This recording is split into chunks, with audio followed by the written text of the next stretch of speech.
The second quantity which we are going to study is angular displacement.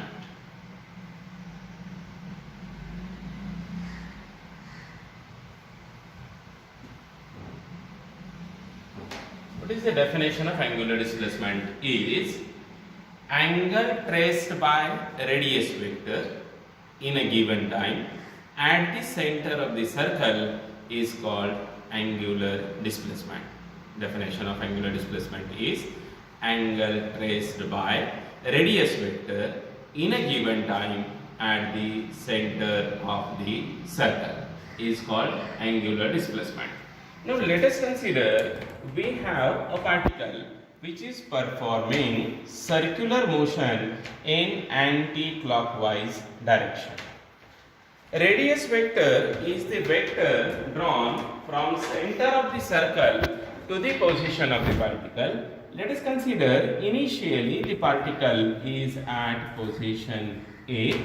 Therefore, OA is the radius vector that is denoted by vector R.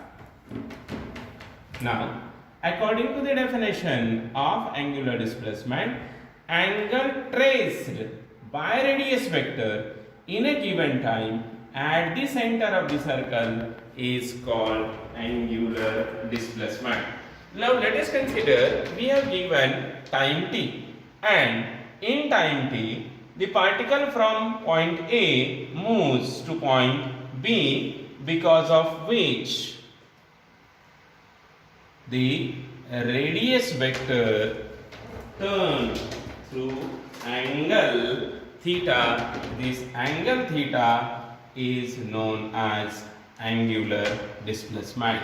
That is, angle traced by a radius vector in a given time at the center of the circle is called radius vector.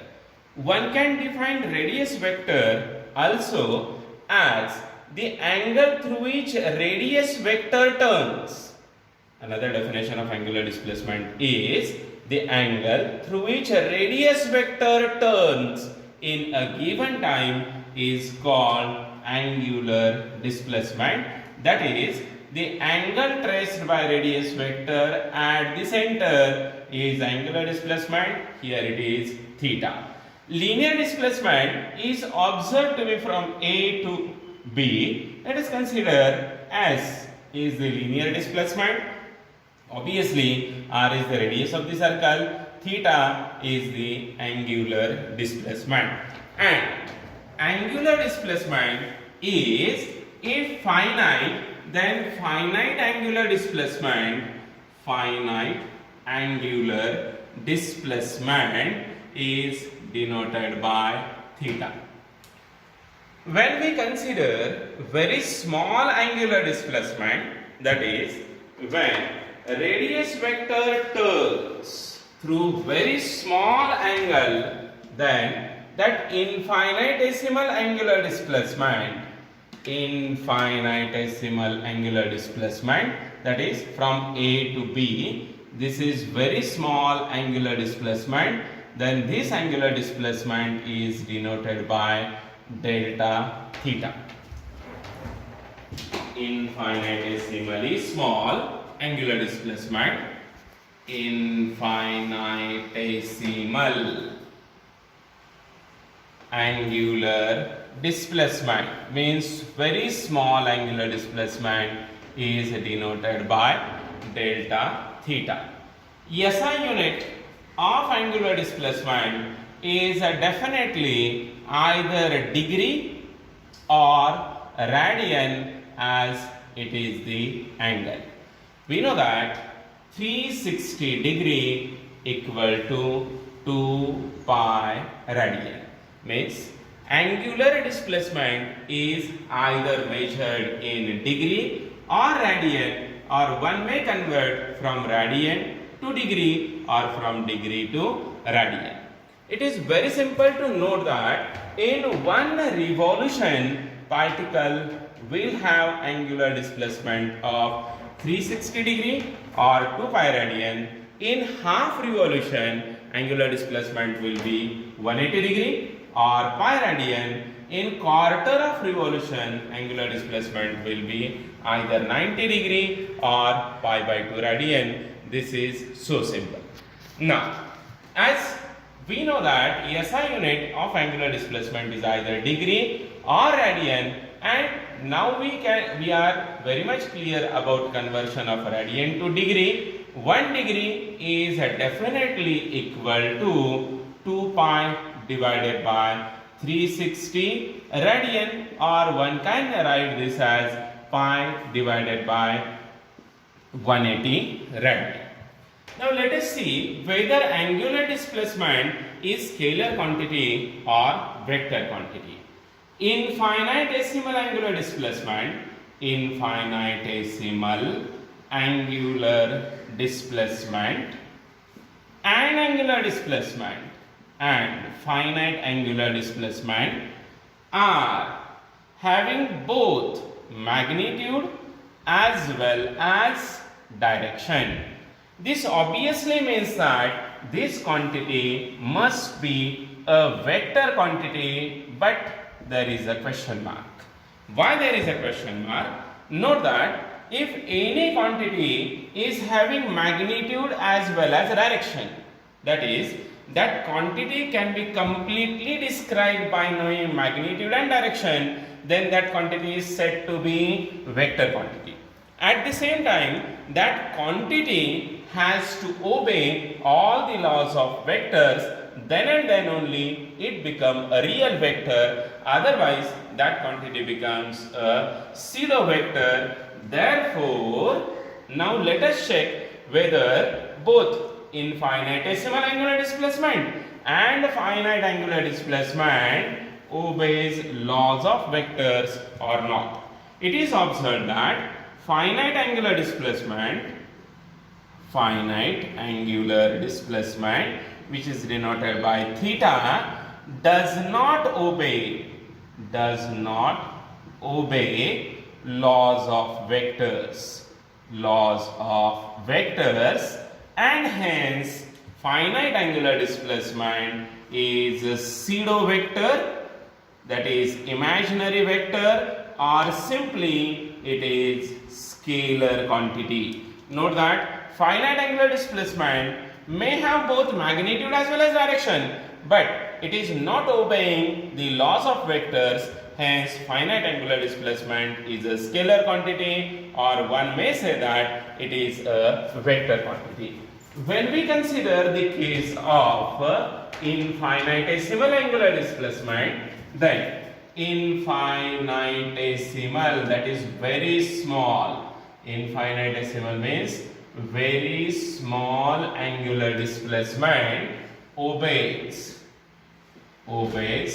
laws of vectors, hence infinitesimal angular displacement is a vector quantity and its direction is given by right hand rule or right-handed screw rule.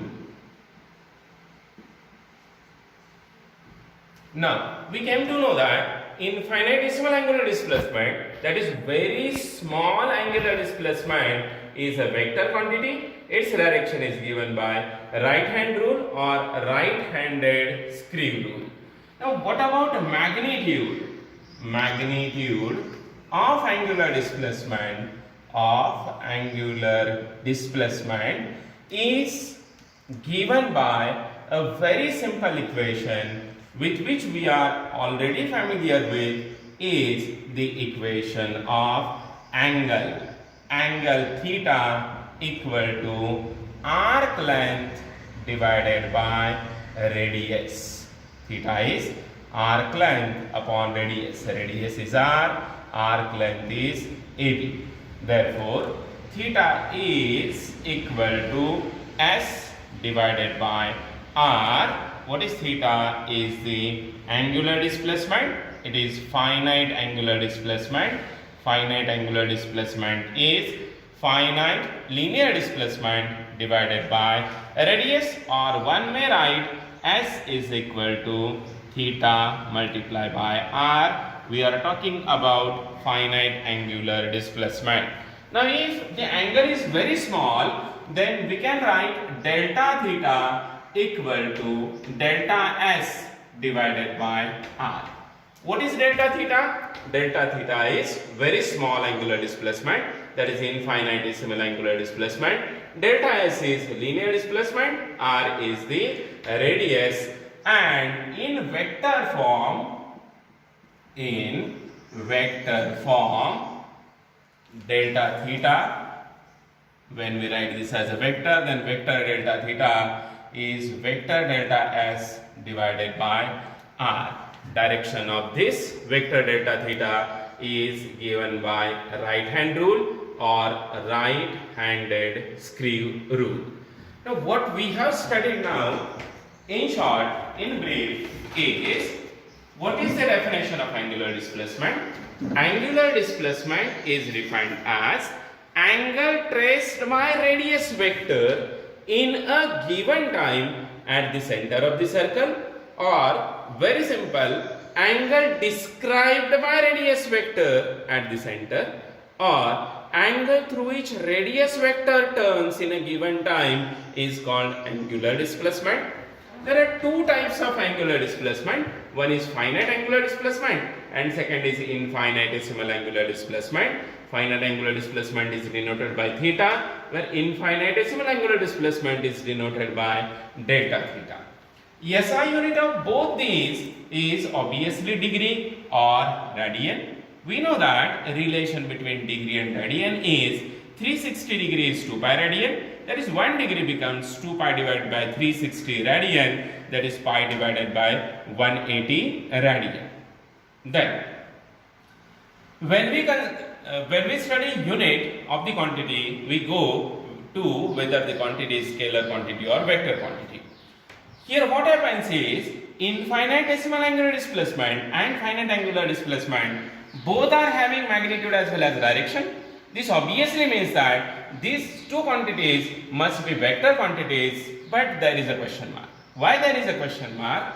Because when we observe finite angular displacement, it is having magnitude as well as direction, but it is not obeying the laws of vectors. Therefore, finite angular displacement is a pseudo vector, that is finite angular displacement is a scalar quantity. But when we go to infinitesimal angular displacement, that is very small angular displacement, it is having magnitude as well as direction and it obeys laws of vectors.